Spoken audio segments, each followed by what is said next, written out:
नमो नमः सुप्रभातम बच्चों। संस्कृत भाषा के अधिगम की श्रृंखला में आज हम सीखेंगे कुछ वाक्य बनाना। वाक्य बनाने के लिए हमें जैसे कि पहला वाक्य हम देखें तो पहले वाक्य में हमें क्या क्या दिखाई दे रहा है। ये वाक्य हमें दिखाई दे रहा है अहम पठामी। अब यहाँ पर अहम पठामी में अहम क्या है और पठामी क्या है, अगर ये कॉन्सेप्ट हमने समझ लिया, ये संप्रत्यय हमने समझ लिया, तो हम संस्कृत को बड़ी ही आसानी से सीख सकते हैं। ये जो कॉन्सेप्ट है, ये संप्रत्यय है, यही मुख्य अवधारणा है संस्कृत को समझने में। यहाँ पर अगर हम देखें तो दो शब्द दिए हुए हैं, एक है अहम, दूसरा है पठामी। अहम जो है वो क्या है, शब्द रूप है, शब्द रूप। और पठामी क्या है, पठामी धातु रूप है, यानी कि क्रिया वर्ग। इन दोनों से मिलकर बना है वाक्य। चाहे कोई भी भाषा हो, उस भाषा के अपने अपने संप्रत्यय होते हैं। वो समझने के बाद केवल एक ही चीज़ हमें रहती है, वोकैब्स, शब्दावली, वो याद करना। तो इस श्रृंखला में हम संस्कृत भाषा की व्याकरण पढ़ेंगे। संस्कृत की भाषा की व्याकरण अच्छे से समझने के बाद में हम वाक्यों का प्रयोग करेंगे। आज इस श्रृंखला के पहले भाग में हम शब्द रूप लेकर आ रहे हैं, उसके बाद में दूसरे भाग में धातु रूप और तीसरे भाग में इन दोनों के मिश्रण से प्रयुक्त वाक्य। बीच बीच में बच्चों कुछ उदाहरणों के माध्यम से मैं आपको समझाना भी चाहूँगा, अतः इस वीडियो को बड़े ही ध्यान से देखिए।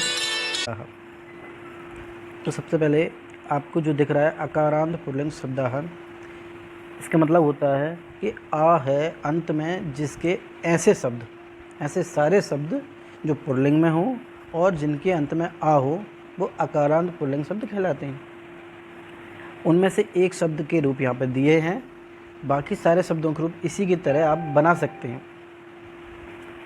पहला है बालकः बालको बालकाः, बालकम बालको बालकान, बालकीन बालकाभ्याम बालकैः, बालकाय बालकाभ्याम बालकेभ्यः, बालकात् बालकाभ्याम बालकेभ्यः, बालकस्य बालकयोः बालकानां, बालके बालकयोः बालकेषु, हे बालक हे बालको हे बालकाः। अब ये जो शब्द रूप हैं, जो इनमें देखो, सबसे पहले आपको देखने को मिलेगा कि पहली लाइन में वचन लिखे हुए हैं, एक वचन, द्विवचन, बहुवचन।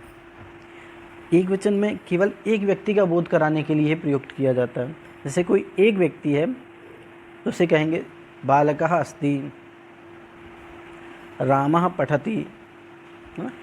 जब दो लोग पढ़ रहे हैं तो बालकौ पठतः, और बहुत सारे बालक पढ़ रहे हैं तो बालकाः पठन्ति, वहाँ पर इसका प्रयोग किया जाएगा। अच्छा बच्चों, दूसरी लाइन में आप देखेंगे कि यहाँ पर आपको विभक्तियाँ लिखी दिखाई देंगी, प्रथमा, द्वितीया, तृतीया, चतुर्थी, पंचमी, षष्ठी, सप्तमी और संबोधन।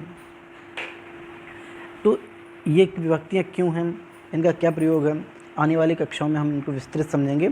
अभी आप संक्षेप में समझिए कि जैसे आप हिंदी में बोलते हैं राम की पुस्तक और इंग्लिश में बोलते हैं राम्स बुक, तो हिंदी में जो राम के बाद में आपने की लगाया, राम की, है ना, या जब आपने इंग्लिश में राम के बाद में एस जो लगाया, तो इस एस के या की शब्द का प्रयोग आपने जब भी किया तो वो किसके लिए किया, संबंध बताने के लिए, है ना, संबंध बताने के लिए तो इन शब्दों का प्रयोग किया गया। लेकिन संस्कृत में ऐसा नहीं है, संस्कृत में अलग से कोई शब्द ऐड नहीं होता, बल्कि वो शब्द ही उस रूप का होता है, इसीलिए विभक्तियों की ज़रूरत पड़ती है। जब आपको संबंध बताना है किसी की पुस्तक, किसी की लेखनी, तो वहाँ पर हमेशा षष्ठी विभक्ति का प्रयोग होगा। रामस्य पुस्तकम, राम की पुस्तक, है ना, रामस्य पुस्तकम, जैसे इंग्लिश में बोलते हैं आप राम्स बुक, उसी प्रकार संस्कृत में हो जाएगा रामस्य पुस्तकम। तो इसलिए हमें सारी विभक्तियों के सारे रूप याद करने पड़ते हैं, ताकि हम जिस समय जिस वाक्य में जिस कर्ता और कर्म के अनुसार आवश्यकता पड़ती है उसका प्रयोग कर सकें। चलिए, समय आने पर हम इनका प्रैक्टिकल करके देखेंगे, प्रयोग करके देखेंगे। अगला शब्द रूप देखते हैं। इकारांत पुल्लिंग शब्दाह। जैसे कि आपने पहले समझा, आकारांत में क्या था, आ है, अंत में जिसके ऐसे शब्द वो आकारांत कहलाते थे। अभी जो शब्द रूप आपके सामने आया है वो इकारांत पुल्लिंग शब्द हैं, अर्थात ई है, अंत में जिसके ऐसे शब्द रूप इकारांत शब्द रूप कहलाएंगे। और इकारांत शब्दों में जो पुल्लिंग के वाचक हैं उनके शब्द रूप किस प्रकार चलेंगे वो यहाँ पर हम जानते हैं। बच्चों, पहले मैं बोलता हूँ, बाद में इन शब्द रूपों को आप दोहराइए, इनको याद करिए। एक वचन में शब्द रूप, द्विवचन में और बहुवचन में। प्रथमा विभक्ति में रामः, रामौ, रामाः की तरह मुनि शब्द के रूप भी चलेंगे। मुनि शब्द के रूप में पहला आता है मुनि, मुनि, मुनयः। अब आपको ध्यान ये रखना है, इसमें पहले में मुनि ही छोटी ही है और विसर्ग है, द्विवचन में मुनि बड़ी ई की मात्रा है और मुनयः। फिर द्वितीय विभक्ति में मुनिम, मुनि, मुनीन। तृतीया में मुनिना, मुनिभ्याम, मुनिभिः। चतुर्थी में मुनये, मुनिभ्याम, मुनिभ्यः। पंचमी में मुनि, मुनिभ्याम, मुनिभ्यः। षष्ठी में रूप चलेगा मुनिः, मुन्योः, मुनीनाम। सप्तमी में शब्द रूप चलेगा मुनौ, मुन्योः, मुनिषु। हे संबोधन में जब शब्द रूप चलते हैं हे मुनि, हे मुनि, हे मुनयः। तो इस प्रकार आपको शब्द रूप हैं। इसी के समान आपको कपि शब्द के रूप भी चलेंगे, हरि शब्द के रूप भी चलेंगे। हरि शब्द के रूप इसी में चला के देखते हैं हम। चलिए उनके प्रयोग करते हैं। तो जैसे मुनि ही, मुनि, मुनि आता, तो यहाँ पर हो जाएगा हरि ही, हरि, हरयः। हरिम, हरि, हरीन, हरिना, हरिभ्याम, हरिभिः। हरये, हरिभ्याम, हरिभ्यः। हरेः, हरयोः, हरिनाम। हरेः, हरिभ्याम, हरिभ्यः। हरेः, हरयोः, हरीनाम। हरौ, हरयोः, हरिषु। हे हरे, हे हरि, हे हरयः। इस प्रकार हरि शब्द के रूप भी आप इसमें बना सकते हैं। रवि शब्द के रूप भी आप इसमें बना सकते हैं, रवि, रवि, रवयः। इस प्रकार। चलिए तो आगे देखते हैं हम, आगे और कुछ शब्द रूप दिए गए हैं। अगला शब्द है हमारा लता। लता शब्द आकारांत है, स्त्रीलिंग है। जैसे कि हमने पहले जाना था, बड़ा आ है अंत में जिसके ऐसा शब्द आकारांत कहलाता है, और यह शब्द जब स्त्रीलिंग में प्रयुक्त हो तो वो स्त्रीलिंग आकारांत शब्द कहलाता है। तो पहला शब्द हमारा लता। लता शब्द के शब्द रूप कैसे चलते हैं एक बार मैं बोलता हूँ, आपको अनुच्चारण करना है। वचन, एक वचन, द्विवचन, बहुवचन में। वचन के बाद में एक और शब्द जो हमने पहले समझा था, विभक्ति, प्रथमा, द्वितीया, तृतीया विभक्ति। चलिए प्रारंभ करते हैं। लता, लते, लताः। मैं दोहराता हूँ, आप इसको रिवाइज़ करके वीडियो को पॉज करके 2-3 बार सुन लीजिए ताकि सुनने से याद हो जाता है। लता, लते, लताः। द्वितीया में बनेगा रूप लताम, लते, लताः। तृतीया के एक वचन में लता, लतया, द्विवचन में लताभ्याम, बहुवचन में लताभिः। चतुर्थी विभक्ति में रूप बनेंगे लतायाः। चतुर्थी में लतायै। यहाँ पर थोड़ा सा ध्यान देने योग्य बात है, लतायै रूप बनता है। लतायै, लताभ्याम, लताभ्यः। लतायाः पंचमी का रूप है, एक वचन का, लताभ्याम, लताभ्यः। षष्ठी में बनता है लतायाः, लतयोः, लतानाम। सप्तमी बनता है लतायाम, लतयोः, लतासु। और संबोधन बनता है हे लते, हे लते, हे लताः। और जो साथ में अपन थोड़े थोड़े इसके प्रयोग भी समझ लेते हैं। जैसे कि आपको मैंने षष्ठी का एक उदाहरण दिया था कि संबंध का जब भी बताना हो तो किस विभक्ति का प्रयोग किया जाता है, षष्ठी विभक्ति का। बहुत बढ़िया। अभी हम करते हैं सप्तमी विभक्ति का प्रयोग। बच्चों सप्तमी विभक्ति का प्रयोग आधार अर्थ में होता है। जैसे आपने कहा पुस्तक पर पेन रखा है, तो पेन का आधार होगी पुस्तक। सड़क पर बाइक खड़ी है, तो बाइक के खड़े होने का आधार हो गया सड़क, है ना। टेबल पर चौक रखी है, तो चौक का आधार हो गया टेबल। तो आधार अर्थ में होता है सप्तमी का प्रयोग। अब इसको बताने के लिए सप्तमी विभक्ति में हम कैसे प्रयोग करेंगे, लतायाम पुष्पाणि सन्ति। लतायाम पुष्पाणि सन्ति। अब यहाँ पर लता पे या लता में पुष्प लगे हैं, फूल लगे हैं, तो फूलों का आधार क्या होगा, बेस क्या हो गया, लता, है ना। तो इस प्रकार इनके प्रयोग किए जाते हैं। एक बार इसको रिवाइज कीजिए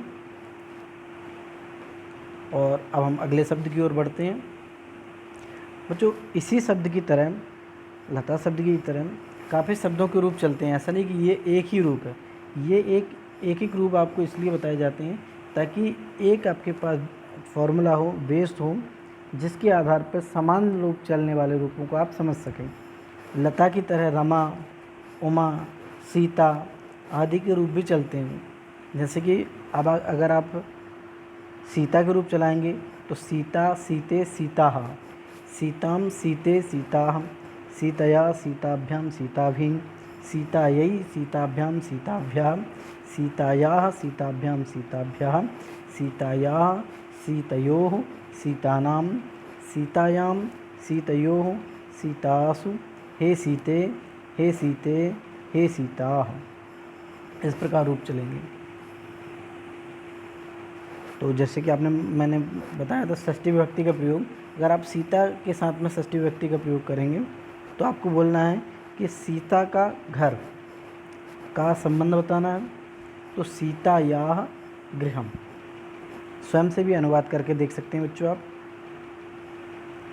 अगला शब्द रूप है भूपति। ये इकारांत शब्द रूप है। भूपति का अर्थ होता है भूमि का स्वामी यानी राजा।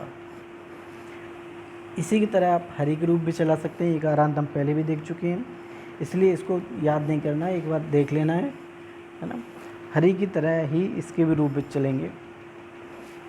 भूपति, भूपति, भूपतयः, भूपतिं, भूपति, भूपतीन्, भूपतिना, भूपतिभ्यां, भूपतिभिः, भूपतये, भूपतिभ्यां, भूपतिभ्यः, भूपतेः, भूपतिभ्यां, भूपतिभ्यः, भूपतेः, भूपत्योः, भूपतीनां, भूपतौ, भूपत्योः, भूपतिषु, हे भूपते, हे भूपति, हे भूपतयः।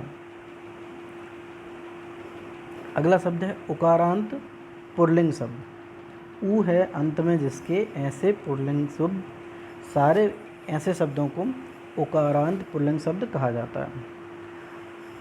अब बच्चों ये आपको बहुत महत्वपूर्ण भी है और इसे आप याद कर लीजिएगा, क्योंकि उकारांत शब्दों के रूप जैसे भानु, गुरु, ये पूछ लिए जाते हैं परीक्षाओं में कई बार, और इनके प्रयोग भी होते हैं बहुधा, तो इसलिए ये आपको याद होनी चाहिए।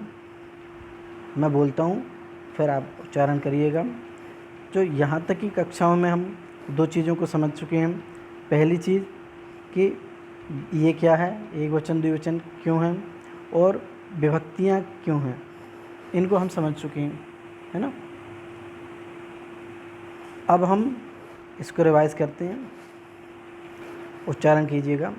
भानु, भानु, भानवः, भानु, भानु, भानवः, भानुं, भानु, भानून्, भानुना, भानुभ्यां, भानुभिः, भानवे, भानुभ्यां, भानुभ्यः, भानोः, भानुभ्यां, भानुभ्यः, भानोः, भानवोः, भानूनां, भानौ, भान्वोः, भानुषु। हे भानो, हे भानु, हे भानवः। अब एक बार हम इनके प्रयोग करके देखते हैं। आपको याद हो तो पिछली बार हमने सप्तमी का प्रयोग किया था, सप्तमी विभक्ति का। अब हम प्रथमा से चालू करते हैं, क्रमशः ही प्रयोग करेंगे। प्रथमा एक वचन में शब्द बनता है भानु। इसके साथ हम क्रिया जोड़ेंगे उदयति, भानु उदयति। भानु का उदय होता है, यानी सूर्य का उदय होता है, भानु उदयति।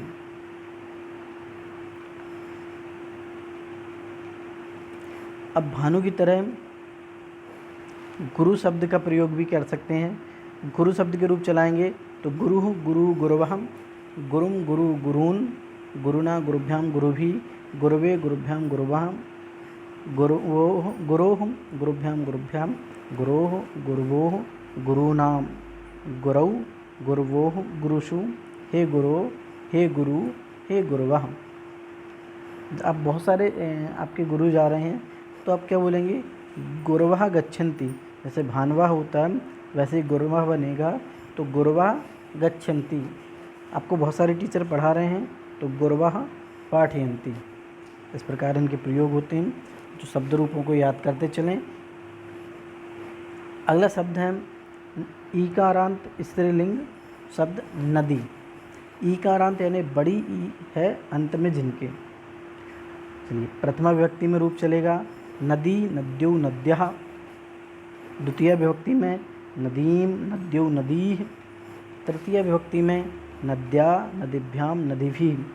चतुर्थी विभक्ति में रूप चलेगा नद्यै, नदीभ्याम, नदीभ्यः। पंचमी विभक्ति में रूप चलेगा नद्याः, नदीभ्याम, नदीभ्यः। षष्ठी विभक्ति में रूप चलेगा नद्याः, नद्योः, नदीनां। सप्तमी विभक्ति में रूप चलेगा नद्यां, नद्योः, नदीषु। हे नदी, हे नद्यो, हे नद्यः।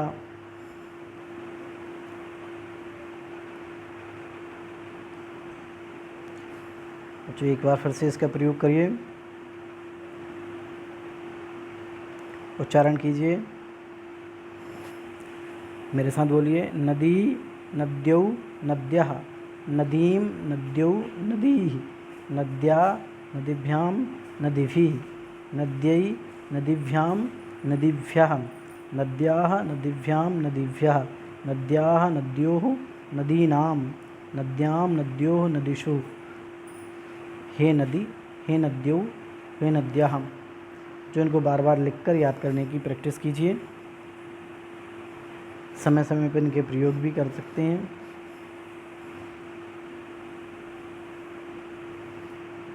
अब देखिए, जैसे कि पिछली बार हमने प्रथमा व्यक्ति के शब्द का रूप प्रयुक्त किया था, इस बार हम द्वितीय व्यक्ति का रूप प्रयुक्त करते हैं।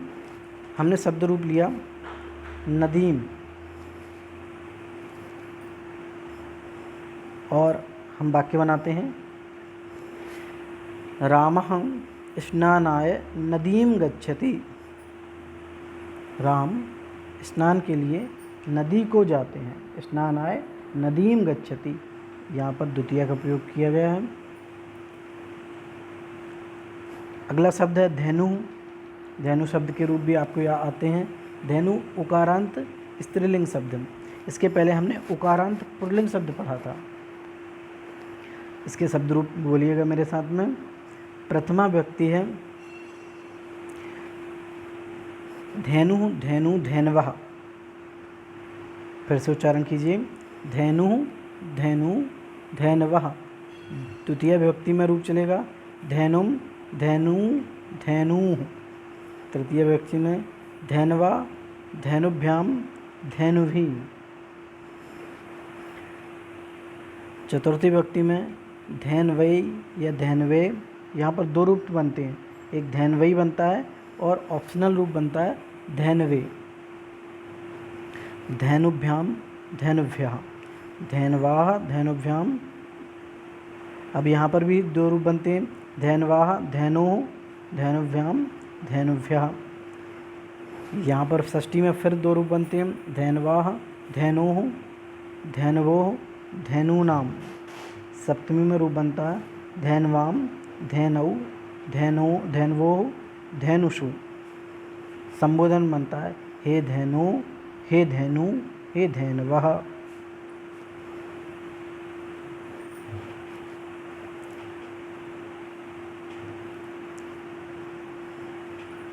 अगला शब्द रूप है ऋकारांत,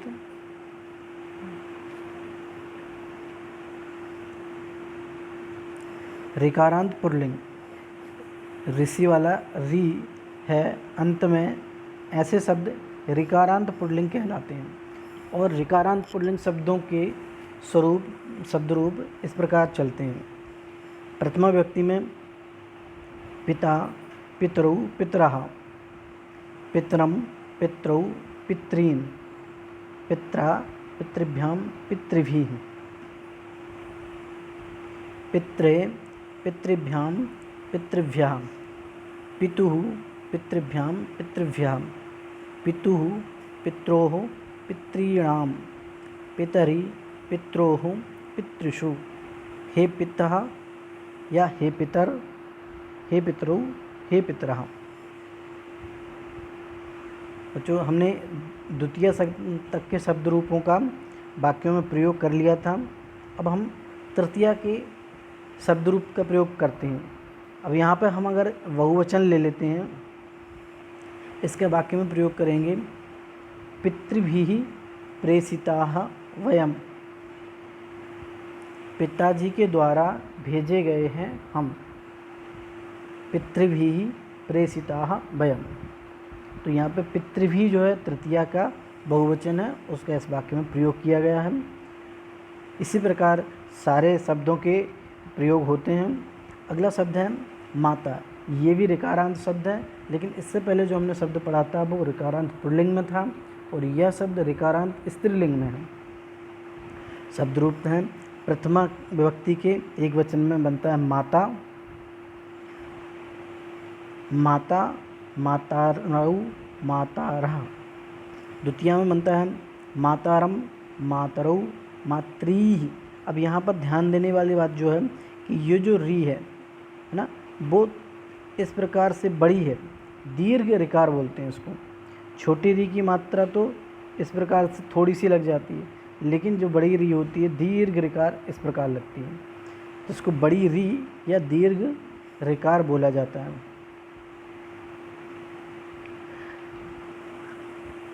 तो मातृ ये शब्द बनता है।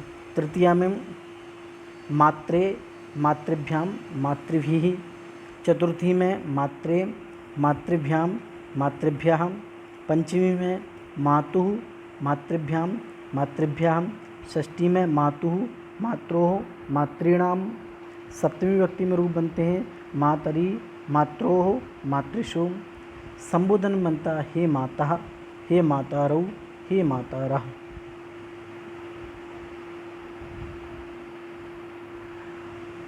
अब बच्चों, हमने तृतीया तक के शब्दों के वाक्यों में प्रयोग देखे थे। इसमें हम चतुर्थी के शब्द का वाक्य में प्रयोग देखने हैं, है ना। यहाँ पर शब्द है मात्रे, चतुर्थी एक वचन में। अब इसको वाक्य में प्रयोग करते हैं। मैं एक वाक्य बोलता हूँ, ध्यान से सुनिएगा। मात्रे नमः, माता के लिए नमस्कार। मात्रे नमः। तो यहाँ पर मात्रे शब्द चतुर्थी का एक वचन है। नमः चतुर्थी का बोध कराता है। नमस्कार के अर्थ में मात्रे नमः यानी माता जी को नमस्कार है या माता के लिए नमस्कार है। इसमें पिछले शब्द का भी प्रयोग किया जा सकता है, पित्रे नमः, पिताजी को नमस्कार है। तो इस प्रकार चतुर्थी का शब्द रूप प्रयुक्त किया हमने। अगला शब्द है सर्वनाम। सर्वनाम शब्द वो शब्द होते हैं जो संज्ञा के स्थान पर प्रयुक्त किए जाते हैं। ऐसा आप बचपन से पढ़ते आ रहे हैं। उन शब्दों का प्रयोग यहाँ पर करके देखेंगे। पहला शब्द है सर्व। सर्व के रूप चलते हैं सर्वः, सर्वौ, सर्वाः। बच्चों इस शब्द के रूप तीनों लिंगों में चलते हैं। सर्व शब्द के रूप पुल्लिंग में भी, स्त्रीलिंग में भी और नपुंसकलिंग तीनों में चलते हैं, इसलिए ये बड़े महत्वपूर्ण होते हैं और इन्हें ध्यान से देखना चाहिए। प्रथमा विभक्ति में बनता है सर्वः, सर्वौ, सर्वे, सर्वम, सर्वौ, सर्वान्, सर्वेण, सर्वाभ्यां, सर्वैः, सर्वस्मै, सर्वाभ्यां, सर्वेभ्यः, सर्वस्मात्, सर्वाभ्यां, सर्वेभ्यः, सर्वस्य, सर्वयोः, सर्वेषां, सर्वस्मिन्, सर्वयोः, सर्वेषु, हे सर्वे, हे सर्वौ, हे सर्वे। सर्व मतलब सभी।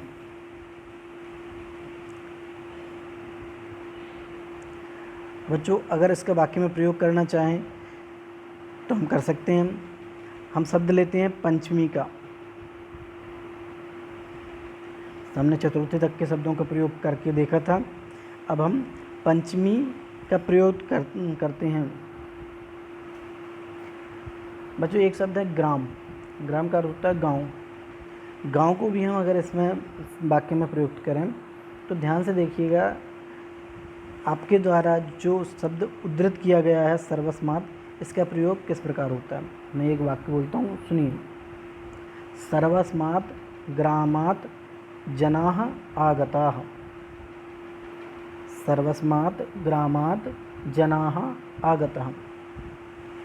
अथवा थोड़ा सा बदल लेते हैं, विद्यालय शब्द का प्रयोग कर लेते हैं। सर्वस्मात् विद्यालयात् छात्राः आगताः। सभी विद्यालयों से छात्र आ गए हैं। तो यहाँ पर हमने किस विभक्ति का प्रयोग किया? पंचमी विभक्ति का, है ना। इसी प्रकार सारे विभक्तियों के प्रयोग होते हैं, क्रमशः हम सीखते जाएंगे। अगला शब्द है मकारांत पुल्लिंग शब्द किम। बच्चों किम शब्द के भी रूप तीनों लिंगों में चलते हैं, स्त्रीलिंग, पुल्लिंग और नपुंसकलिंग, और ये बहुत महत्वपूर्ण है। आपको कोई भी प्रश्न जब पूछना होता है या प्रश्नवाचक वाक्य बनाने होते हैं तो इस शब्द के प्रयोग रूप हमेशा प्रयुक्त किए जाते हैं। प्रायः आपकी परीक्षाओं में जितने भी प्रकार के प्रश्न आते हैं उन प्रश्नों में इसी प्रकार के शब्दों का प्रयोग किया जाता है, तो इसलिए ये आपके लिए बहुत ही महत्वपूर्ण हो जाते हैं। इन्हें आप पढ़कर याद रखें ताकि परीक्षा में जो प्रश्न पूछे जाते हैं वो आपको समझ में आ सकें, उनका अर्थ स्पष्ट हो सके। प्रथमा विभक्ति में रूप चलता है कहा, कौ, के। द्वितीय विभक्ति में कम, कौ, कान। तृतीय विभक्ति में केन, काभ्याम, कई। चतुर्थी विभक्ति में कस्मई, काव्याम, केभ्याम। पंचमी विभक्ति में कस्मात्, काव्याम, केभ्यः। षष्ठी विभक्ति में कस्य, कयोः, केशाम। सप्तमी विभक्ति में कस्मिन्, कयोः, केषु। चलिए वाक्य में इसका प्रयोग करके देखें। अब तक तो वाक्यों में प्रयोग करना आपको भी आ गया होगा। चलिए आप इस वीडियो को देखने के बाद कमेंट बॉक्स में एक एक वाक्य प्रयोग करके दिखाइएगा मुझे, और आपकी आज की प्रेजेंट भी अटेंडेंस भी उसी के माध्यम से लगेगी। चलिए मैं एक वाक्य का प्रयोग करके बताता हूँ आपको, ध्यान से सुनिए। एतत् कस्य चित्रमस्ति। चलिए और स्पष्ट कर देता हूँ, आप देखिए ये चित्र दिख रहा है आपको। एतत् कस्य चित्रम अस्ति। तो यहाँ पर वाक्य प्रयुक्त किया गया कस्य, किसका, है ना। एतत् कस्य चित्रम अस्ति, तो यहाँ पर कस्य शब्द का प्रयोग किया गया है जो कि षष्ठी के एक वचन का है।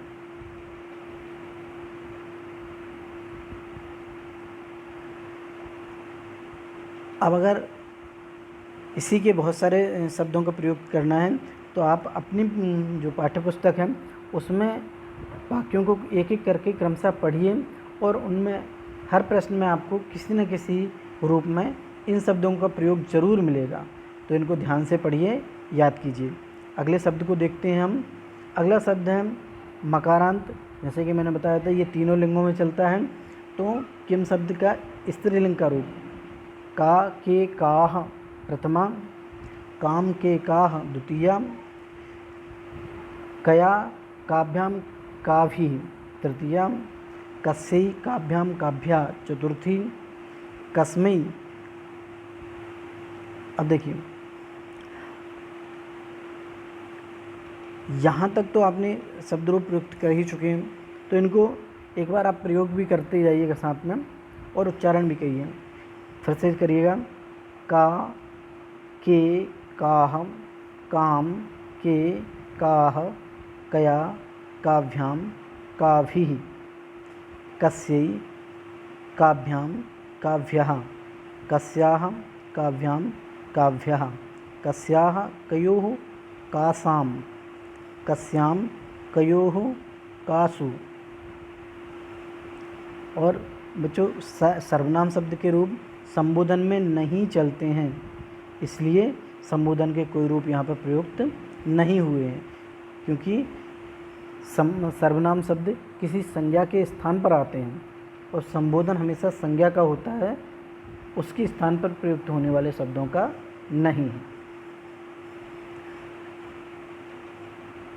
अगला शब्द है किम शब्द का नपुंसकलिंग का रूप। तो बच्चों इसी प्रकार चलता है किम के कानी कीन काभ्याम कई, कस्मै काभ्याम केभ्याम, कस्मात् काभ्याम केभ्यः, कस्य कयोः केशां, कस्मिन् कयोः केषु। इसके भी संबोधन के रूप यहाँ पर नहीं है, क्योंकि संबोधन के रूप नहीं होते हैं। अगला शब्द है एतत्। एतत् शब्द का पुल्लिंग का रूप चलता है इस प्रकार। प्रथमा विभक्ति में एषः एतौ एते, एतम एतौ एतान, एतेन एताभ्याम एतैः, एतस्मै एताभ्याम एतेभ्याम, एतस्मात् एताभ्याम एतेभ्यः, एतस्य एतयोः एतेषाम, एतस्मिन् एतयोः एतेषु। इसमें भी संबोधन के रूप नहीं चलेंगे। अगला शब्द है दकारांत। अब देखिए शब्द है अस्मत्। अस्मत् मतलब हमारे लिए प्रयुक्त होता है ना बच्चों। दो शब्द आपको थोड़े से परेशान भी करेंगे और बहुत काम भी आएंगे, इनको समझ लीजिए। एक है युष्मत् शब्द, दूसरा अस्मत् शब्द। जब हम अपने सामने वाले किसी व्यक्ति एक वचन द्विवचन और बहुवचन में बोलें तुम दोनों और तुम सब, इस प्रकार के शब्दों का प्रयोग करें तो वहाँ पर युष्मत् शब्दों का प्रयोग होता है, त्वम युवाम यूयम, इस प्रकार के। और जब हम अपने लिए मैं, हम दोनों, हम सब, इस प्रकार के शब्दों का प्रयोग करें तो वो कहलाते हैं अस्मत् शब्द। तो उसके रूप देखिए, प्रथमा विभक्ति में चलेंगे अहम, आवाम, वयम, प्रथमा। यहाँ पर अहम यानी मैं, एक व्यक्ति, आवाम यानी हम दोनों और वयम यानी हम सब। अगला है माम, माँ। ये दो रूप अलग अलग बनते हैं। वैकल्पिक रूप है माम एक रूप है, माँ दूसरा रूप है। आवाम नौ, अस्मान नः, मया आवाभ्यम अस्माभिः तृतीया, मह्यम में, आवाभ्याम नौ, अस्मभ्यम नः, चतुर्थी। दो प्रकार के रूप चल रहे हैं। पंचमी में चलेगा मत, आवाभ्याम अस्मत्। षष्ठी में चलेगा मम और में, आवयोः नौ, अस्माकं नः। सप्तमी में चलेगा मयि, आवयोः अस्मासु। और संबोधन के रूप नहीं होते हैं। बच्चों आपको याद हो जब हम परिचय पढ़ रहे थे संस्कृत में, इंट्रो देना, तब हमने एक शब्द पढ़ा था मम नाम। मम नाम, तो वो मम शब्द जो था वो षष्ठी का एक वचन था। मम का अर्थ होता है मेरा, ना, मेरा नाम, माय नेम। अगला शब्द समझते हैं। अगला है युष्मत् शब्द। जैसे कि हमने पहले चर्चा की इस विषय में कि जब किसी हम सामने वाले व्यक्ति को बताने के लिए प्रयुक्त करते हैं कि तुम यानी एक वचन, तुम दोनों यानी द्विवचन और तुम शब्द यानी बहुवचन, तो वहाँ पर इन शब्दों का प्रयोग करते हैं हम